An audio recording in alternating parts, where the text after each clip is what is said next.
యేసయ్య తన శిలువ మరణానికి ముందు రాత్రి కిద్రోను వాగు దాటి వెళ్ళి గెత్సేమనీలో ప్రార్థన చేశాడు. అంటే అర్థం ఏంటి? అపవిత్రత, లోకంలో ఉన్న పాపమంతా దహించబడిన చోటు నుండి బయటకు వచ్చి యేసయ్య మన రక్షణ కొరకు విజ్ఞాపన చేశాడు. ఈ కిద్రోను వాగులోకి రావాలి. నీ చెత్త, నీ అపవిత్రత కిద్రోను వాగులో పడవేయాలి. దేవునికి స్తోత్రం చెప్పండి. చెప్పనందరూ హల్లెలూయా. హృదయపు తలుపులు తెరిచి కిద్రోను వాగులోకి మన చెత్త అంతా, నిషిద్ధమైన వాటిని పారవేయాలి. ఇంకేం చేయాలి మరి?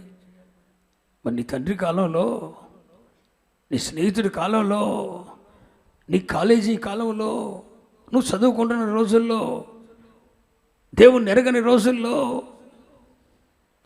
ఎవరు పుణ్యం అని చెప్పి సేవోపకరణాలన్నీ ఏం చేయబడ్డాయి? సేవోపకరణాలన్నీ ఏం చేశారండి? తెగొట్టారుగా. బలిపీఠం తెగొట్టబడింది నీ జీవితంలో. సరే, మందిరాన్ని బాగు చేసుకున్నావు, ఓకే. మరి మందిరంలోకి దేవుని మహిమ దిగి రావాలంటే, మందిరం అంటే ఏమన్నాను? దేహమే. దీన్ని యేసయ్య లోనికి రానికుండా లోపల కూడా పెట్టుకొని మనం తలిపేసుకున్నాం. దీన్ని తెరవాలి. ఇప్పుడు తెరిచి మొదట ఏం చేయాలి? దైవ సేవకుల సమక్షంలో నిషిద్ధమైన వస్తువులన్నిటినీ తీసి కిద్రోను చెత్త దహించబడే చోటు కాల్చివేయాలి. అర్థమైందన్న వాళ్ళు స్తోత్రం చెప్పండి. మరి ఇప్పుడు ఈ మందిరంలోకి దేవుని మహిమ దిగి రావాలంటే, ప్రభు ప్రవేశించాలంటే, పరిశుద్ధాత్ముడు రావాలంటే బలిపీఠం కావాలి. స్తోత్రం చెప్పండి. మరి నీ తండ్రి అయ్యంలో బలిపీఠం తెగ కొట్టేశావుగా. ప్రేమ వ్యవహారంలో పడినప్పుడు నీ బలిపీఠం తెగిపోయిందిగా. శరీర సంబంధమైన స్నేహాలు అలవాటు పడినప్పుడు బలిపీఠం తెగిపోయిందిగా. ఆ అక్రమ సంపాదనకు అలవాటు పడినప్పుడు బలిపీఠం తెగిపోయిందిగా. లోక మర్యాదలు అనుసరించినప్పుడు బలిపీఠం పడగొట్టేసావుగా, ముక్కలు చేసేసావుగా. పరిశుద్ధ గ్రంథంలో బలిపీఠం అనేది సమర్పణ వేదిక.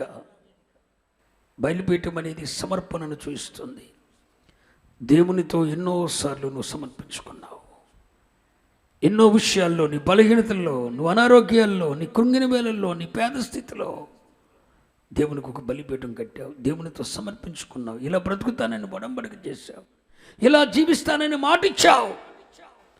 కానీ లోక మర్యాదలు అనుసరించినప్పుడు, లోకంతో నువ్వు కలిసిపోయినప్పుడు ఆ బలిపీఠం నువ్వే నరికేసావుగా, ముక్కచక్కలు చేసేసావుగా.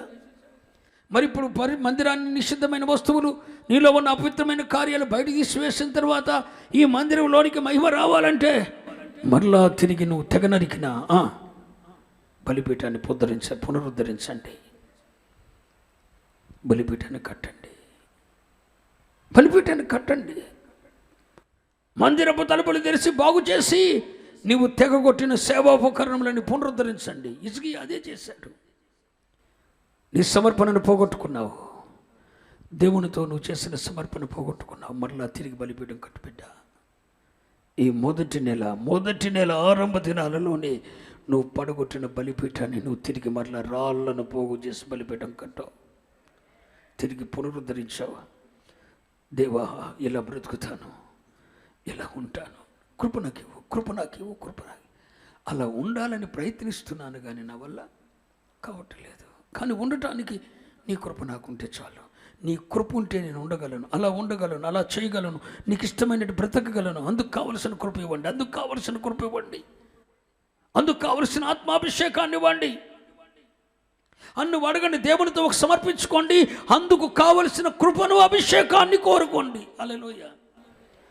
అలా నువ్వు తెక్కొట్టిన బలిపీఠానికి పునరుద్ధరించు. రెండవది ఆది అపోస్తలుల ఉపదేశ క్రమం. సన్నిధి బల్ల పునరుద్ధరించు. మహిమ దిగి రావాలండి. సన్నిధి బల్ల పునరుద్ధరించు. మదిని పాడు చేసావుగా, సన్నిధి బల్ల పునరుద్ధరించు.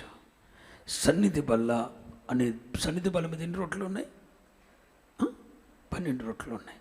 ఈ 12 రొట్టెలు ఏంటంటే ఆదిమ అపోస్తలుల ఉపదేశ క్రమం.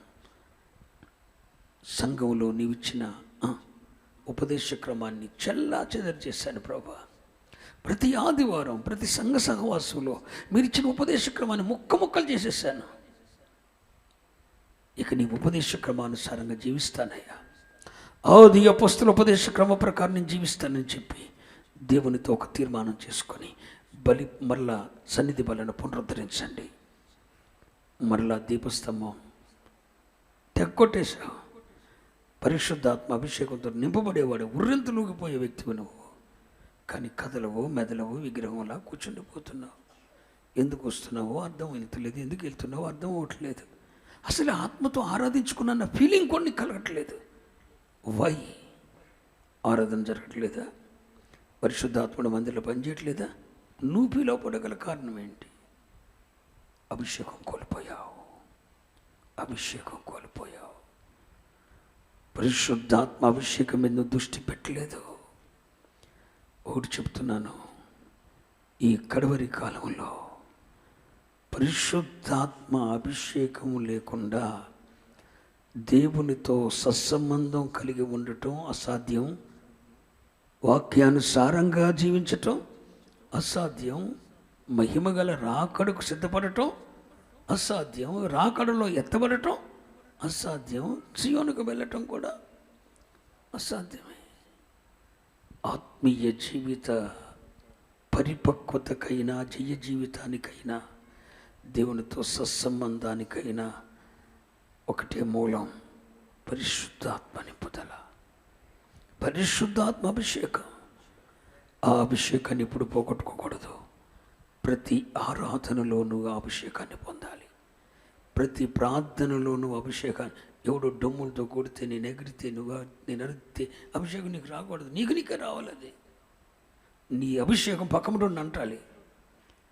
నువ్వు ప్రార్థించడం మొదలు పెడితే అన్ని భాషలతో నువ్వు కదలాడుతూ ప్రార్థన చేస్తే ఆ అభిషేకం పక్క ఉండదు. మందిరం అంతా పాగాలి. విగ్రహంలా కూర్చోకూడదు మందిరాల్లో. మందిరమునకు విగ్రహమునకు ఏమి సంబంధం అంటాడు దేవుడు. విగ్రహాల్లో కూర్చోటానికి రమ్మనలా ప్రభు, ఆయనను ఆరాధించడానికి రమ్మన్నాడు. ఎలా? ఆత్మతో. ఆ దీపస్తంభం ఏంటి? ఆత్మాభిషేకమేగా. ఆ ఆత్మాభిషేకంతో నువ్వు పొందినప్పుడు నీ ప్రాణం ఎంత తేలిగ్గుండేది. ఆ ఆత్మాభిషేకంతో నువ్వు ప్రార్థించినప్పుడు ఎంత నెమ్మది పొందే వ్యక్తివి నీవు. మరి ఈ రోజున అది ఏమైంది? ఏం చేశావు? తిరిగి పునరుద్ధరించు అభిషేకాన్ని. మళ్ళా ఆత్మతో నింపబడటానికి కన్నీళ్లు విడవు. దీపస్తంభాన్ని పునరుద్ధరించు. ధూపవేదికను పునరుద్ధరించు. ధూపవేదిక అంటే ఏంటి? ప్రార్థనా జీవితం. ప్రార్థనా జీవితం. నీ పిల్లలను లేవగానే అడగలసిన 2 ప్రశ్నలు, నిన్ను కలుసుకున్న వ్యక్తులను అడగలసిన 2 ప్రశ్నలు, నిన్ను నీవే అడుక్కోవలసిన 2 ప్రశ్నలు, ప్రతిరోజు నిన్ను నీవే అడుక్కోవలసిన 2 ప్రశ్నలు, నీ భార్యను అడగవలసిన 2 ప్రశ్నలు, నీ భర్తను అడగవలసిన 2 ప్రశ్నలు, నీ బిడ్డలను అడగవలసిన 2 ప్రశ్నలు, నిన్ను కలిసిన ప్రతి వ్యక్తిని అడగవలసిన 2 ప్రశ్నలు ఉన్నాయి. ఆ 2 ఏంటో తెలుసా? 1, ప్రార్థన చేసుకున్నావా? ఈరోజు ప్రార్థన చేసుకున్నావా? 2, వాక్య ధ్యానం చేశారా? మీ ఆయన్ని కలుసుకొని గుడ్ మార్నింగ్ చెప్పిన తర్వాత ఏమండి ప్రార్థన చేసుకున్నారా? ఈరోజు ఎంత సమయం చేసుకున్నారు? మీ భార్యతో మొట్టమొదటి మాట మీరు మాట్లాడాల్సింది టీ అయ్యిందా కాదు. ఈరోజు ప్రార్థన చేసుకున్నారా? ఫస్ట్ వాడు ఒక వ్యక్తితో కలుసుకున్న వెంటనే మనం పలకవలసిన మొదటి మాట ప్రైజ్ ది లార్డ్ అని చెప్పుకున్న తర్వాత ప్రార్థన చేసుకున్నారా? వాక్యం చదివారా?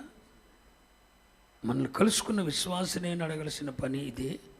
ఇంట్లో భార్యనైనా అడగాల్సిన ప్రశ్నలు ఇవే, భర్తనైనా అడగాల్సిన ప్రశ్నలు ఇవే, నీ స్నేహితునైనా అడగాల్సిన ప్రశ్నలు ఇవే. ఈ 2 తర్వాత మిగతా సంభాషణ ఉండాలి. దైవజనుడు భక్త్ సింగయ్య గారు తనను కలుసుకున్న వారిని మొదట అడిగే 2 ప్రశ్నలు ఇవేనట. ఈరోజు ప్రార్థన చేసుకున్నారా? ఎంతసేపు, ఎంత సమయం గడిపారు? నిన్నటి మీద ఏమైనా బెటరా అనేవాడారట. నిన్నటి 10 నిమిషాలు చేశారు కదా, నిన్నటి మీద ఏమైనా బెటరా ప్రార్థనా జీవితం అనేవారంట. అయ్యా బెటరేనయ్యా. అయితే వాక్య ధ్యానం చేశారా?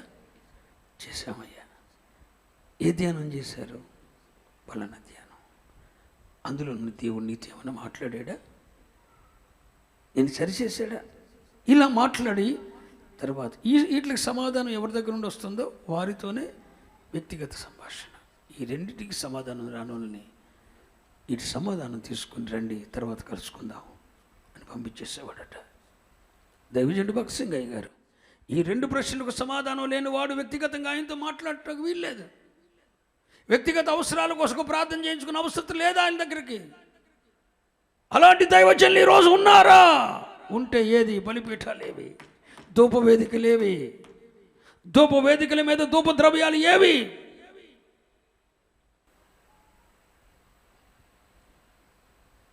పిల్లలారా, మా కోసం ప్రార్థన చేయండి అయ్యా అని అడగదాకు వస్తే ఈ రెండింటికి సమాధానం చెప్పాలి ఆయనకి. ప్రార్థన చేయించుకునే వాళ్ళు మా ఇంట్లో పెళ్ళి అయ్యా, మా అబ్బాయి పెళ్ళి అని చెప్తాకు వస్తే ఈ రెండింటికి సమాధానం చెప్పాలి. నిన్నటి మీద బెటరా అని అడుగుతారట. మళ్ళా పోయిన సంవత్సరం మీద బెటరా? ఎవరు వచ్చిన రోజు వచ్చిన ఇవి అడుగుతారట. రోజు వచ్చిన ఇవి అడుగుతారట. ఈ అడిగిన తర్వాత వ్యక్తిగత సంభాషణ ప్రారంభిస్తారట. దైవజనులు భగత్ సింగ్ అయ్య గారి యొక్క అనుభవం, ఆ ప్రార్థన అనుభూతిని ప్రపంచాన్ని మోకాళ్ళ మీద సంఘాలు కట్టగలిగాడండి. ఆస్తులు ఏం పనికిరావండి. ఆస్తులు ఐశ్వర్యాలు సేవను కట్టలేవండి. ఆస్తులు ఐశ్వర్యాలు దేవునికి దూరం చేస్తాయండి. ప్రార్థన జీవితం దేవునికి దగ్గర చేస్తుందండి. నేను చేసే ప్రార్థనలు ఒకటే, ప్రభువా నీవు నాకు ఇచ్చిన బిడ్డలలో నీ పోలికలోనికి మార్చు. నా బిడ్డలకు ఆస్తులు ఇమ్మని నేను అడగలేదు, ఘనతనిమ్మని అడగలేదు, చదువునిమ్మని అడగలేదు, జ్ఞానం ఇమ్మని అడగలేదు. ఎవ్రీడే నేను చేసే ప్రార్థనలకు ముఖ్యమైన ప్రార్థన ఏంటో తెలుసా? నీవిచ్చిన 3 బిడ్డలకు నీ పోలికలోనికి మార్చు. నలిపేస్తావో ఇరగ్గొడతావో నాకు తెలియదు, నీ ఇష్టం, నువ్వేం చేసినా ఫీల్ అవునా, కానీ నిన్ను ఎరగకుండా మాత్రం ఉండొద్దు. నువ్వు నలిపినా పర్లేదు, ఇరుక్కొట్టినా పర్లేదు, కాళ్ళు చేతులు తీసేసినా పర్లేదు, నీ పోలికలోనికి మార్చబడాలి. నిన్ను కలిగి ఉండాలి, మీ ప్రేమను చూపాలి, మీ ఆప్యాయత చూపాలి, మీ వంటి మనసు వాళ్ళకు రావాలి. దేన్ని బట్టి వాళ్ళు అతిశయించకూడదు, మిమ్మల్ని బట్టి అతిశయించాలి. నా బిడ్డల కొరకు నేను ఎప్పుడు అడగలేదు, జ్ఞానం ఏమని అడగలేదు, ఐశ్వర్యం ఏది తక్కువ చేయలేదు దేవుడు అడగపోయినా. నేను చేసే ప్రార్థన ఇది. ఓ తల్లిగా నువ్వేసే ధూపమేంటి? ఓ తండ్రిగా నువ్వేసే ధూపమేంటి? యోబు వలె నువ్వు కట్టే బలిపీఠమేంటి? ఏది నీ ధూపవేదిక? ఏది బిడ్డ? నీ బిడ్డల జీవితంలో పాడైపోతుంటే కొవ్వెక్కి మదిచ్చినోడ్లా తిరుగుతున్నావు నువ్వు. ఇది నీ బిడ్డల కోసం నువ్వు కాచిన కన్నీరేది? నువ్వు ప్రార్థనకు వస్తే సరిపోయిందా?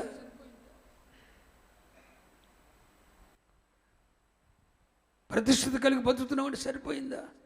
ఏది ధూపవేదిక? ఏది ప్రార్థనా సమయం? ఏది ముక్క చెక్కలు చేశారు? హిజ్కియా మొదటి నెలలో చేసింది ఇదే. తన తండ్రి దేన్నైతే తెగగొట్టాడో వాటన్నిటిని తిరిగి పునరుద్ధరించిన వాడు హిజ్కియా. ఎప్పుడు చేశాడు అదంతా? మొదటి నెలనండి. ఈ నెలలో మీరు చేయాల్సిన పని ఇదే.